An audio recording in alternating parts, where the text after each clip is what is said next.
pour votre candidat, Daniel Simonet? C'est important parce que là, l'enjeu, c'est de parler à notamment toutes celles et ceux qui sont très nombreux à ne pas savoir s'ils iront voter, ni pour qui ils iront voter. Alors après, c'est un débat extrêmement compliqué, hein, parce que vous imaginez 11 candidats. Chaque candidat va finalement avoir quoi, 15 minutes de temps de parole pour aborder des sujets aussi vastes que ceux que vous avez présentés. Donc voilà, l'enjeu est de montrer comment Jean-Luc Mélenchon est le candidat qui est en capacité d'être le futur président de la République, qui va changer la vie des Françaises et des Français. Arnaud Leroy, convaincre ceux qui n'ont pas encore fait leur choix, c'est aussi l'objectif d'Emmanuel Macron demain soir sur BFM TV? Je pense que c'est l'objectif de chacun des candidats, des 11 en tout cas. Écoutez, nous, l'enjeu, c'est aussi de démontrer et de proposer un vote pour aux Français, un vote positif sur un projet, quelque chose d'optimiste, européen, assumé, qui assume les transitions à venir, qu'elles soient numériques, écologiques. Donc voilà, oui, c'est important, c'est un débat important. C'est la première fois que les 11 candidats sont aussi réunis, donc ça permettra à chacun de se faire une idée. Après, il y aura quand même beaucoup de trous dans la raquette en termes de sujets abordés, et ça, c'est aussi un des éléments important, c'est qu'on ne peut pas non plus faire une campagne électorale simplement sur 2-3 thèmes. On parlait emploi, sécurité des Français. Il y a un élément important qui, pour nous, mérite aussi une discussion sérieuse qui s'appelle l'Europe et qui vient irriguer l'ensemble des 3 thématiques. J'espère qu'on pourra l'aborder demain soir. Et ce sera abordé, je vous le confirme, demain soir. J'en discutais avec Thierry Arnaud et Routel Krief tout à l'heure. Damien Abad, même question pour vous. Pourquoi ce débat est-il important? Alors, pour vous, mais surtout pour votre candidat, François Fillon. C'est très important, bien entendu, d'abord pour 2 raisons. La première, c'est de démontrer que François Fillon est le seul candidat qui peut incarner l'alternance politique à François Hollande et à ses amis après 5 ans de bilan catastrophique. Et la deuxième raison importante, c'est qu'on va voir qui a la stature de chef d'État. Et notre volonté, c'est de démontrer que François Fillon, sur les questions internationales, sur les questions diplomatiques, de sécurité, de défense, mais aussi sur les questions d'emploi, eh bien, il a non seulement la stature, l'étoffe, mais le seul projet crédible pour redresser la France. Et c'est ça l'enjeu. C'est le redressement, c'est l'emploi, c'est la sécurité, et c'est de savoir qui est capable de diriger ce pays. Et c'est tout l'enjeu de ce débat et de François Fillon. Florian Philippot, Marine Le Pen, elle aussi elle va tenter de convaincre que c'est elle l'alternance? Oui, c'est bien ce débat, c'est bien d'ailleurs qu'il y ait tous les candidats. C'est bien du point de vue de la démocratie, du pluralisme. Voilà, Marine Le Pen, elle s'efforcera, comme lors du premier débat, d'être extrêmement concrète. Le président de la République, c'est le garant de l'indépendance nationale et de l'intégrité du territoire. Mais derrière ces mots, qui sont ceux de la Constitution, de l'article 5, qu'est-ce qu'on met? Comment on fait concrètement face aux petites retraites? Qu'est-ce qu'on fait concrètement face au terrorisme islamiste? Qu'est-ce qu'on fait concrètement pour redonner à la France son indépendance, sa liberté, pour qu'elle puisse mettre en place une politique pour l'emploi, pour le pouvoir d'achat? Voilà, c'est ça, je crois, l'enjeu de demain. Il y a des Français qui ont fait leur choix, c'est évident. Il y en a encore beaucoup aussi qui hésitent, voire qui, pour l'instant, se disent on ne va pas voter. Moi, je pense que c'est la pire des choses à faire. Il faut aller voter. Il y a un grand choix dans cette élection présidentielle et il ne faudrait pas, le lendemain de l'élection, se dire on a remis les mêmes au pouvoir. Je pense que ça n'a pas beaucoup d'intérêt. Daniel Simonet, Jean-Luc Mélenchon, il s'est préparé comment à ce débat? Alors, il n'y a pas de média training. Hein. Beaucoup de journalistes, dans leur volonté de faire le teasing pré-débat, m'ont demandé alors, est-ce qu'il y a un média training? Est-ce qu'il y a je ne sais quoi? Jean-Luc Mélenchon est un candidat qui est dans une situation de confiance parce qu'on est porté par une vague citoyenne extrêmement forte.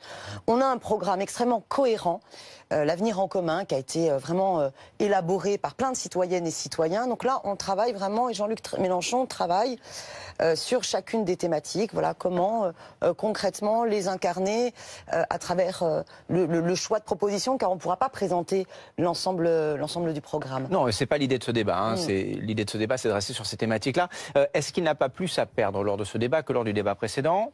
Il a changé de stature en quelque sorte. Il a pris de la popularité, si l'on peut dire, à Benoît Hamon. Est-ce qu'il va être différent cette fois-ci? Écoutez, vous verrez demain. Jean-Luc Mélenchon est en situation aujourd'hui de talonner M. François Fillon. Il faudra la fois d'après, le coup d'après, qu'on soit en capacité de montrer que Jean-Luc Mélenchon est possible d'arriver au second tour et que le deuxième tour que tout le monde nous vend comme soi-disant un deuxième tour, Monsieur Macron, Marine Le Pen, est sans doute celui qui n'aura pas lieu. Par contre, c'est vrai qu'on est dans une situation de la campagne présidentielle où on voit qu'il y a 3 offres politiques cohérentes qui se présentent. Voilà, la préférence nationale constitutionnalisée, c'est-à-dire un projet totalement anti-républicain présenté par Madame Le Pen, ou bien un projet complètement soumis aux directives libérales de Bruxelles, la logique du libre-échange. Nous incarnons au contraire avec Jean-Luc Mélenchon comment on peut restaurer la souveraineté du peuple et avoir une politique anti-austérité qui réponde aux problèmes concrets à la fois de l'enjeu écologique et de la redistribution des richesses. La question de la préparation pour Emmanuel Macron, même chose. Comment s'est-il préparé à ce débat ? Écoutez, il n'y a pas de préparation spécifique, il y a une campagne qui continue. Je pense que chacun des candidats ont eu des activités aujourd'hui. Il y a un entretien conséquent d'Emmanuel Macron dans Le Monde, il y a des rendez-vous dans la journée. Vous savez, une campagne, c'est quand même complexe. Vous ne pouvez pas vous permettre pour un quart d'heure de prise de parole le soir, de vous mettre totalement sous cloche. Ce sont des millions de personnes qui regardent, vous le savez. Je suis d'accord. Il est difficile de réunir 5 à 10 000 personnes dans un meeting. L'enjeu est quand même autre. Nous. Mais avec peu de candidats qui y parviennent. Bon. Nous, on y arrive encore mieux. Je sais, non, mais j'ai rien dit. Je parle de manière générale. En tout cas, l'enjeu est important. Là-dessus, nous avons la plus belle dynamique. Nous en sommes fiers. Simplement, il y a, je crois, nous, ce qui nous importe pour demain, c'est d'installer le sérieux. Donc, que ce soit du cadrage budgétaire, parce que moi, je veux bien tout entendre. Vous êtes à la merci de Bruxelles, compagnie. À un moment donné, il faut qu'on parle de l'avenir des épargnants français. Voilà. Qu'est-ce que ça veut dire le projet de Marine Le Pen, notamment pour les petites retraites qui sont censées être défendues par Marine Le Pen. Demain, Marine Le Pen au pouvoir, c'est 20 à 30% de moins de pouvoir d'achat pour cette catégorie sociale française. Donc c'est ça aussi qui doit être demain décortiqué dans le débat pour qu'on puisse faire un débat serein en connaissance de cause. Les menus, les différents menus sont sur la table et les Français doivent choisir.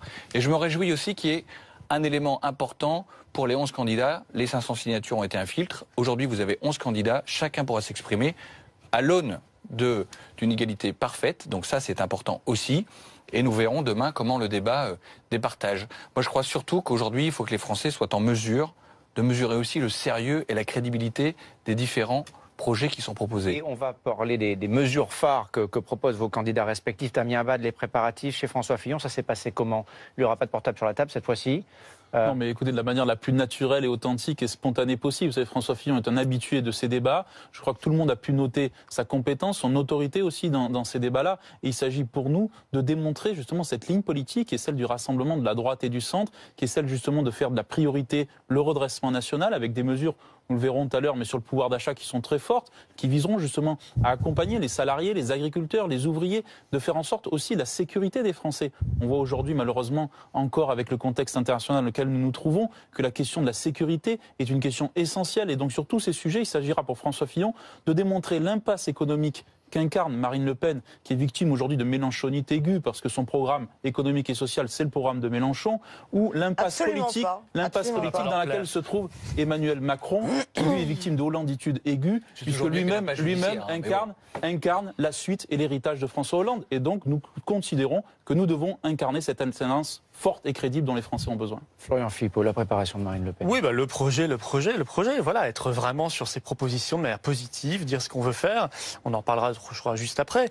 Et puis expliquer aussi qu'il peut y avoir quelques incohérences en face. Quand on nous explique qu'on veut réduire l'immigration pour certains ou mieux contrôler les choses, mais qu'on refuse de sortir de Schengen et de rétablir nos frontières nationales, c'est une imposture. Quand on nous explique qu'on veut lutter contre les délocalisations, faire du patriotisme économique, mais qu'on reste dans le cadre des dogmes ultralibéraux de l'Union européenne, du libre-échange total, de l'ouverture totale des frontières, c'est aussi la sortie une imposture. Est aussi une imposture. Et là, je crois l'expliquer aux Français. Parce que ça, c'est une vraie imposture. Je crois que c'est bien de mettre le doigt. On parlait tout à l'heure d'Europe. C'est bien de mettre le doigt là-dessus parce qu'en fait, sans notre souveraineté nationale, on peut rien faire. On a même vu que la clause Molière, vous savez, obliger les chantiers, enfin les travailleurs sur les chantiers à parler français, soutenue par Laurent Wauquiez, est interdite par la Commission européenne que vous soutenez dans vos traités. C'est les Républicains qui l'ont mise en place dans les régions. Mais vous le savez très bien. Elle est déjà annulée. Attendez, je finis là. Elle est déjà annulée par la Commission européenne. Et ça, vous ne le dites pas aux Français. Si. C'est vérifiable. Vous vérifierez. Google. Vous dites pas aux Français. Clause Molière, interdiction Commission européenne. C'est interdit, il faut mettre fin à la directive détachement des travailleurs et donc retrouver de la souveraineté. Ça, je pense que c'est un débat intéressant parce que sinon on est dans l'imposture. Là, on a un bon exemple. Vous voyez, il nous dit, M. Wauquiez l'a fait, la clause Molière, oui, mais c'est interdit par la Commission de Bruxelles. Donc ça tiendra 3 semaines, puis ce sera interdit par les tribunaux européens. Et là, si on ne le dit pas aux Français, on ne va pas au fond des choses. Et il y a une foule de sujets comme ça. Alors, justement, voilà, donc je pense parlez que sur le sujets. et puis arrêter, je pense que certains candidats devront aussi arrêter les discours un peu creux, où on dit tout et l'inverse de tout dans la même phrase pour plaire à tout le monde.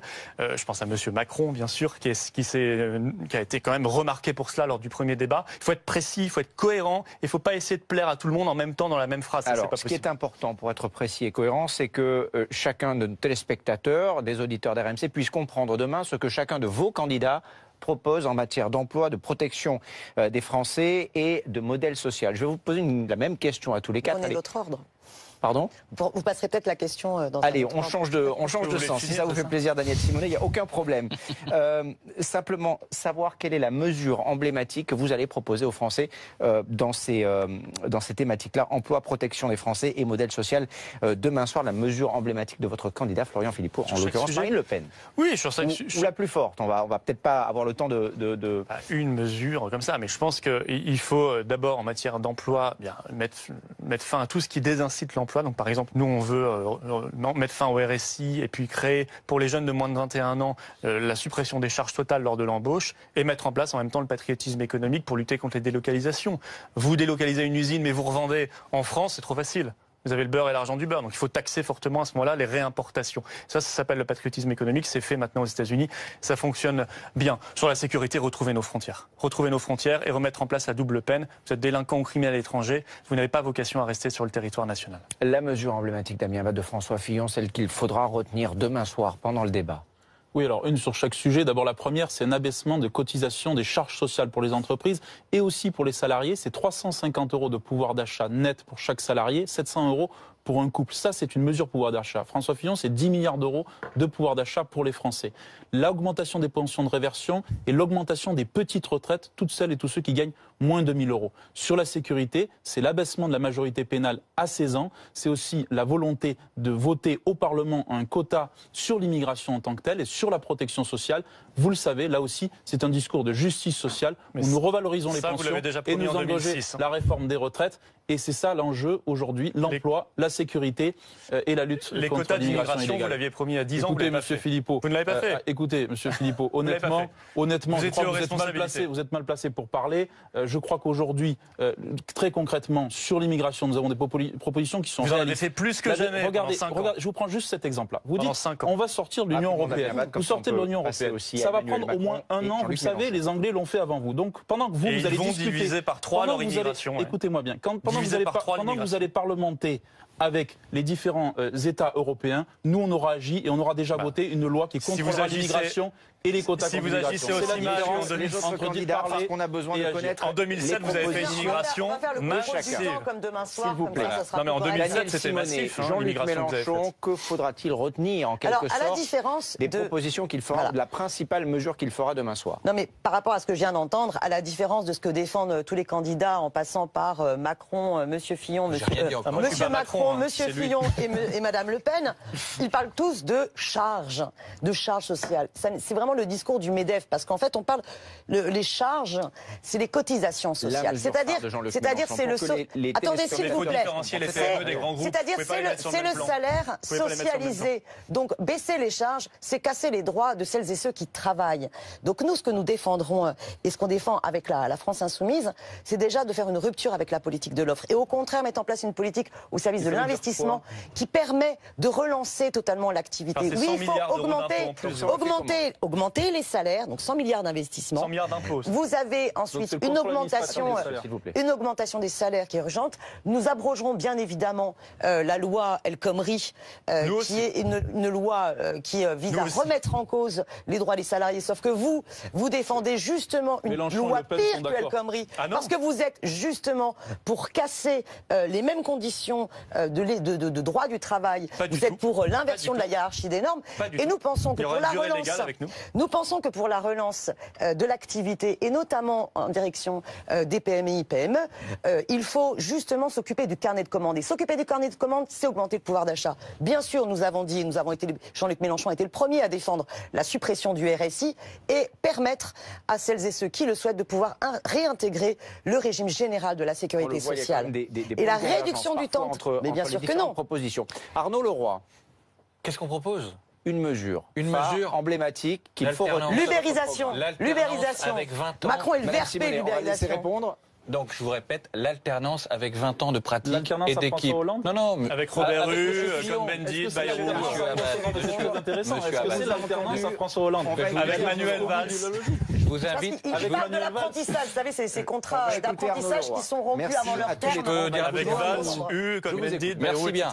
Donc, je vous dis simplement, l'alternance, c'est pas simplement avec François Hollande, c'est aussi avec la pratique, c'est aussi avec la pratique de votre candidat, ancien Premier ministre, l'homme du passif, un bilan catastrophique. Ce que vous proposez, parce que mais ça, c'est la proposition majeure, l'alternance. Faire autrement avec d'autres. Voilà ce que nous proposerons et ce que nous proposons aux Français.